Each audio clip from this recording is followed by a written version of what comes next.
Israel के रक्षा मंत्री ने कहा है कि सीज फायर तोड़ने का बदला लेंगे। यह भी कहा है कि तेहरान को दहलाने का आदेश दे दिया है। आईडीएफ चीफ ने भी कहा है कि ईरान ने सीज फायर तोड़ा है। आईडीएफ ने यह भी कहा है कि पूरी ताकत से हम बदला लेंगे। सिर्फ इजराइल ही हमले नहीं कर रहा है, बल्कि ईरान ने भी अटैक किया है। इजराइल में ईरान का बड़ा मिसाइल अटैक हुआ। इजराइल के दक्षिणी शहर बीरशेवा पर बैलिस्टिक मिसाइलों से हमला किया गया है।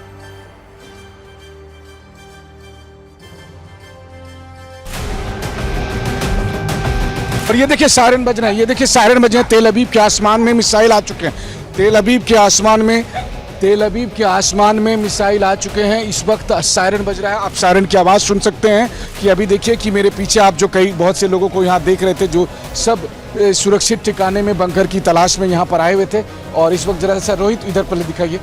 अब ये देखिए, UEM Jaipur is a perfect target for prospective students aspiring for good jobs, good education with future ready skills. कि इस छोटे से गेट से वो सब अंदर जा रहे हैं। और वहीं रोहित दिखाइए, ये दोनों जो कपल हैं ये किस तरीके से दौड़ते हुए दूसरी तरफ जा रहे हैं। और आप देखिए कि तेल अवीव के आसमान में मिसाइल के आने की सूचना मिली है। जोर से सायरन बज रहे हैं। और ये देखिए TV9 के कैमरे पर इस वक्त आप उन मिसाइलों को देख सकते हैं, ईरान के वो मिसाइल। ये देखिए इस वक्त तेल अवीव के TV9 के कैमरे पर इस वक्त आप ईरान के उन मिसाइलों को देख रहे हैं जो कि तेल अवीव पहुंचे हैं। और एक साथ नहीं बल्कि कई मिसाइल को मैं जाते हुए देख रहा हूं। मेरे कैमरा सहयोगी इस वक्त आपको दिखाने की कोशिश कर रहे हैं।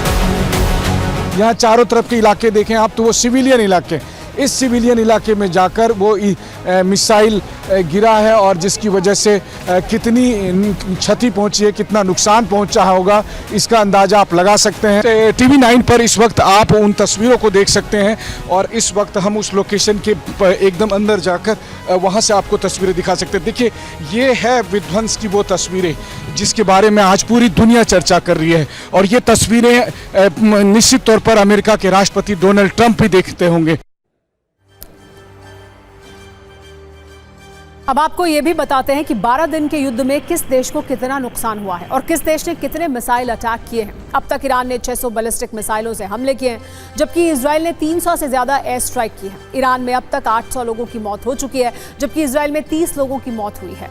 इजराइल के हमले में 20 सैन्य कमांडरों की मौत हो चुकी है, जबकि इजराइल में किसी बड़े सैन्य कमांडर की मौत की पुष्टि नहीं की गई है। ईरान में कई परमाणु वैज्ञानिक भी मारे जा चुके हैं। इजराइल में तेल अवीव और हाइफा जैसे शहरों में भारी तबाही हुई है।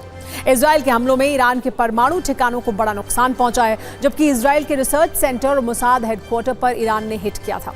12 दिनों के युद्ध में ईरान का एयर डिफेंस कमजोर साबित हुआ है, जबकि इजराइल का एयर डिफेंस भी कई हमले रोकने में नाकाम रहा। ईरान को रूस, चीन जैसे बड़े देशों का समर्थन है, जबकि इजराइल को अमेरिका और G7 देशों का समर्थन हासिल है। ईरान इजराइल युद्ध में बेशक आज सीज फायर का ऐलान हो गया हो, लेकिन ट्रेड वॉर में अमेरिका अभी भी फायर मोड में है। एक अमेरिकी सांसद ने भारत और चीन को ट्रेड वॉर में भी बस्टर बॉम्ब वाली धमकी दे दी है। अमेरिकी सेनेटर लिंडसे ग्रैहम ने भारत चीन को रूस के साथ व्यापार करने को लेकर चेतावनी दी है। भारत और चीन के खिलाफ 500% टैरिफ लगाने की धमकी दी गई है। लिंडसे ग्रैहम ने कहा है कि ये 500% टैरिफ भारत और चीन के लिए किसी आर्थिक बंकर बस्टर बॉम्ब की तरह होगा, जिससे अर्थव्यवस्था तहस नहस हो जाएगी। दरअसल लिंडसे ग्रैहम अमेरिका में प्रभावशाली रिपब्लिकन सेनेटर माने जाते हैं, जो राष्ट्रपति ट्रंप के भी बहुत करीबी हैं। वो यूक्रेन युद्ध को रोकने के लिए रूसी राष्ट्रपति पुतिन पर आर्थिक दबाव बनाना चाहते हैं। इसके लिए लिंडसे ग्रैहम ने सेनेटर रिचर्ड ब्लूमेंथल के साथ मिलकर अमेरिकी सेनेट में एक बिल पेश किया है। उनके मुताबिक इस बिल के लिए उनके पास 80 से ज्यादा सेनेटर का समर्थन हासिल है। इस बिल का मकसद रूस को आर्थिक तौर पर कमजोर करना है। इसके लिए रूस से व्यापार करने वाले देशों पर कई तरह के प्रतिबंध लगाने का प्रस्ताव रखा गया है। इस सैंक्शनिंग रशिया एक्ट के तहत उस देश पर 500% टैरिफ लगाने का विचार है जो रूस से ईंधन खरीदता है। यह बिल अभी सिर्फ सेनेट में पेश किया गया है। अगर यह बिल सेनेट से पास हो भी जाता है तो आगे इसे हाउस ऑफ रिप्रेजेंटेटिव के पास जाना होगा और वहां से पास कराना है। उसके बाद इसे राष्ट्रपति ट्रंप की मंजूरी के लिए भेजा जाएगा। यानी अभी यह प्रक्रिया काफी लंबी है, लेकिन अमेरिका के सांसद अभी से भारत और चीन को टैरिफ वाली धमकी देने लगे हैं। अमेरिकी सांसदों का मानना है कि पुतिन को कमजोर करने के लिए भारत और रूस की बिजनेस डील तोड़ना बहुत जरूरी है। ऐसे में आप ये भी समझ लीजिए कि भारत रूस की डील से अमेरिका को इतना तनाव क्यों है। दरअसल अमेरिकी प्रतिबंधों के बाद भारत और चीन ही रूस से सबसे ज्यादा कच्चा तेल खरीदते हैं। रूस के 70% कच्चे तेल के खरीदार भारत और चीन ही हैं।